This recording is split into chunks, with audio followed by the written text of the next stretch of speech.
favourites, France and New Zealand. England's Rugby World Cup campaign will start tomorrow evening against Argentina following a chaotic build-up. Let's get more build-up to tomorrow's match and cross live to Eleanor Roper in Marseille. Ellie, hi. Hello, yes, you can see alongside me is former England captain Dylan Hartley. We've been hiding from the sun because it is very, very, very hot. I feel like I need a Panama or something, or a linen shirt on.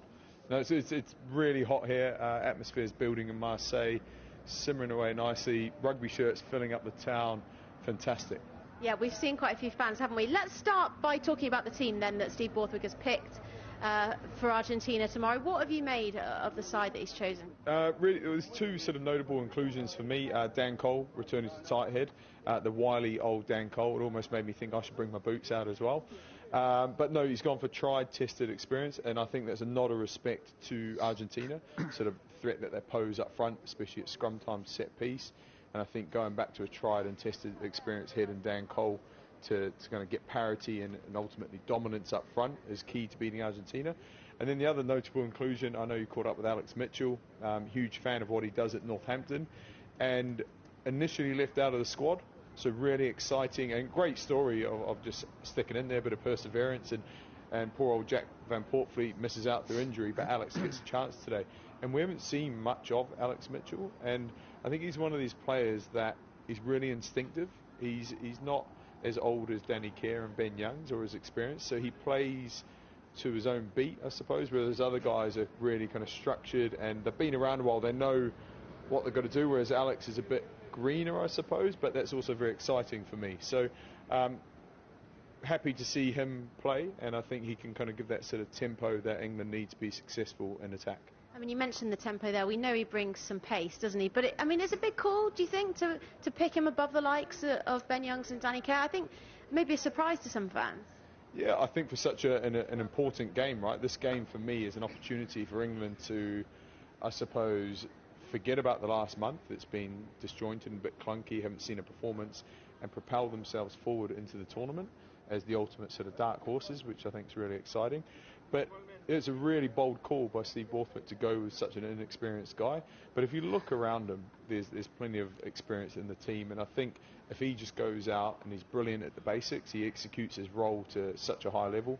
I mean, his job is to have the ball in George Ford's hand as quick as possible, and he's smart enough to have one or two goes in a game where he can snipe, run, because he's an amazing attacking threat as well. So yeah, I compare him to like a little rat. He's always sniffing around looking for opportunities. So he's, like I said, very instinctive player. I think he's sort of he could spark something really, really important for England tomorrow. Let's talk about the build-up, because I mean, it's fair to say it's been far from ideal. We know it was a disappointing Six Nations. It wasn't the summer series that they wanted. Throw in Owen Farrell being banned, Billy Vunipola being banned. I mean, how tough for the players is all of that? You know, you've been in that England shirt. How do you manage all of that? I think continuity is a big word. Continuity in your coaching, your backroom staff, continuity in selection. I don't think England have had that. Obviously, Eddie Jones's regime ended. Steve Borthwick's begins, and he inherits a playing group. And I think the first thing you want to do with a playing group is steady the ship. And to steady the ship, you need tried and tested, experienced players. And I believe that's what he's gone for. He couldn't just bring a whole lot of 20-year-olds to a Rugby World Cup, because Test match Rugby World Cup is a different beast to just going and playing for your club. So you need old, wily, trusted guys that can guide the younger guys. And I've got no doubt after this tournament, you know, we won't see Dan Cole again unless it's a complete miracle. Courtney Laws, I doubt, will play another World Cup. You'll see some of these sort of old, iconic 100-cap players be kind of put out to pasture, and the emergence of the Caden Murleys and people like this will come through. So I think continuity. Down in Wales, we saw Marcus Smith at 10, then we saw Owen Farrell at 10, then we saw George Ford at 10. When you change a fly half 3 weeks in a row, they are the general in the team. They're the one that kind of move the pieces around the chessboard. They're the ones that dictate how England play. And when you haven't got continuity in that selection, it's really difficult to get sort of cohesion.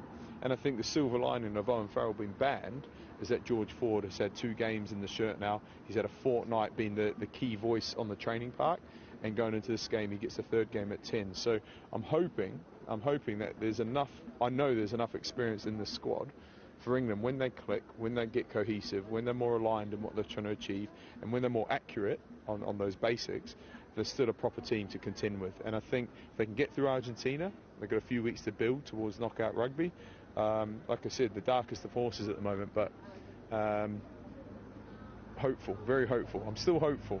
I mean, like you say, there's a lot of experience in that side. I know when Steve Borthwick initially named the 33, I counted 16 of them had been at the 2019 World Cup. And you touched on it there, but it could all change with a win against Argentina tomorrow. The whole narrative could change. Yeah, 100%. And look, I think belief's a big thing as well. And rugby's really, really tight at the top now. We saw that with Fiji beating England, and England aren't firing, right?